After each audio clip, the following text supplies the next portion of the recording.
कोकणातील प्रत्येक अपडेट जाणून घेण्यासाठी आजच माझे कोकणच्या सोशल मीडिया प्लॅटफॉर्मला लाईक, फॉलो आणि सबस्क्राईब करा.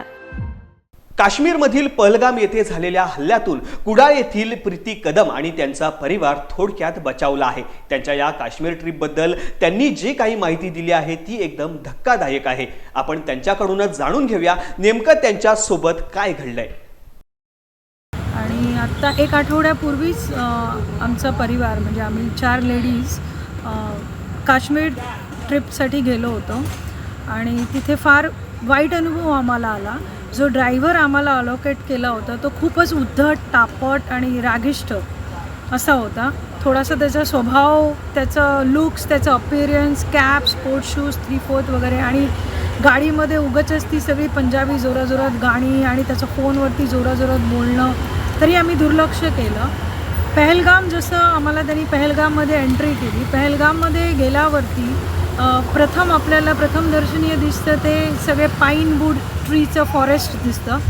तर ते फॉरेस्ट आम्हाला दाखवताना म्हणाला की इकडे सगळे चुड़ैल रहती है यहाँ पे.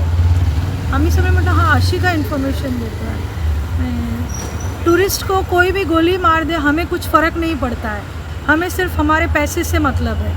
तिथे मध्ये मध्ये ज्या पोलीसच्या वॅन होत्या तो अगदी रागाने तेही सांगत होता की नफरत करते हैं हम CRPF वालों से, हमें फ़र्क नहीं पड़ता टूरिस्ट को कोई भी गोली मार दे, हमें सिर्फ हमारे पैसे से मतलब है.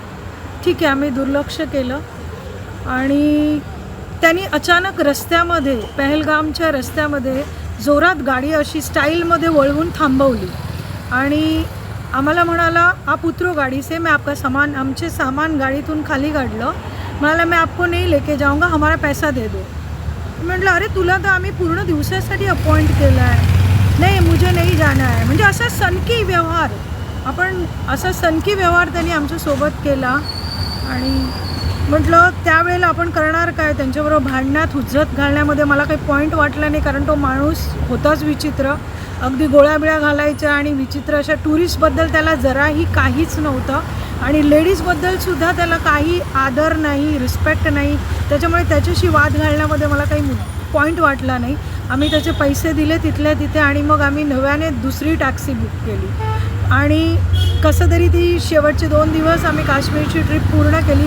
तिथे वेदर पण खराब झालं होतं आणि मुंबईत आल्यावरती जी ही न्यूज कळली की तिथे आतंकवादी हल्ला झाला आहे आणि खरोखरच टुरिस्टवरती गोळीबार झालेला आहे, हिंदूंची अमानुष हत्या केलेली आहे, हे सगळं ऐकून तर खरंच खूप म्हणजे धक्का बसला. आणि त्या ड्रायव्हरनी आमचं सामान काढलं आणि त्या ड्रायव्हरचं अपिअरन्स बघून तुमच्या लक्षात येईल की मी काय बोलते. म्हणजे ड्रायव्हर कमी आणि तो एक आतंकवादीच जास्त मला भासला.